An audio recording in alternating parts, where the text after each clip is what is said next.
with that crash at Leslie in the 401. 3 kids, 2 adults in hospital after that serious crash on the 401 this morning. Now, as Carrie had mentioned, the eastbound collector lanes at Leslie have now just reopened. That's where the crash happened just after midnight. All 3 children were sent to Sick Kids Hospital, including a toddler under the age of 2 years old in serious condition. The 2 other children and the 2 adults suffered minor injuries. The OPP is still investigating what exactly happened. And again, those lanes have now reopened since that crash happened.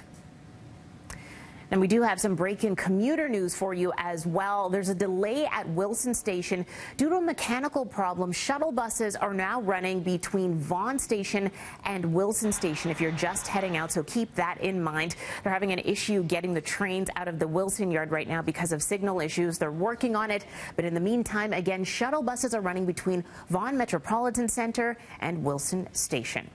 Now, Toronto police are investigating a possible case of arson in Etobicoke after a vehicle caught fire at a Cineplex parking lot this morning. The flames broke out at Islington and the Queensway just before 1 o'clock. You can see here there were significant burns to the car's engine and right side.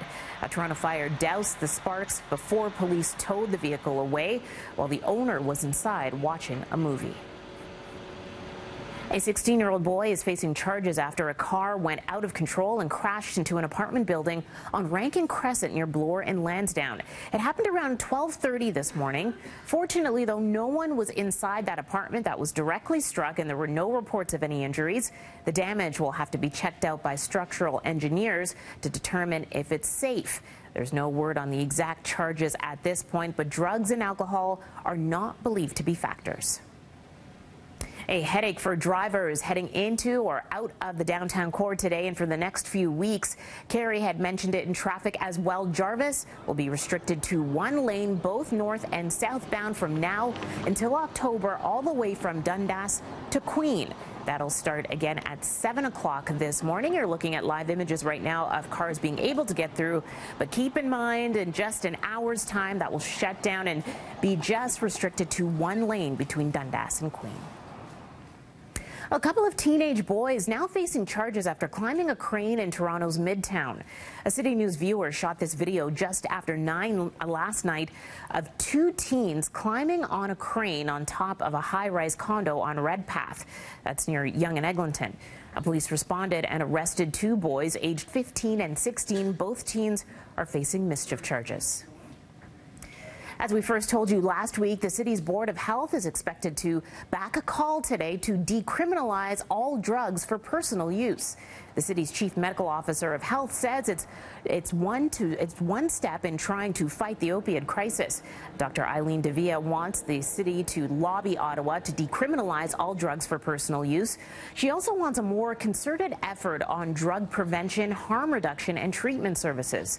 She's hoping for a more public health approach rather than a criminal approach to fighting addiction.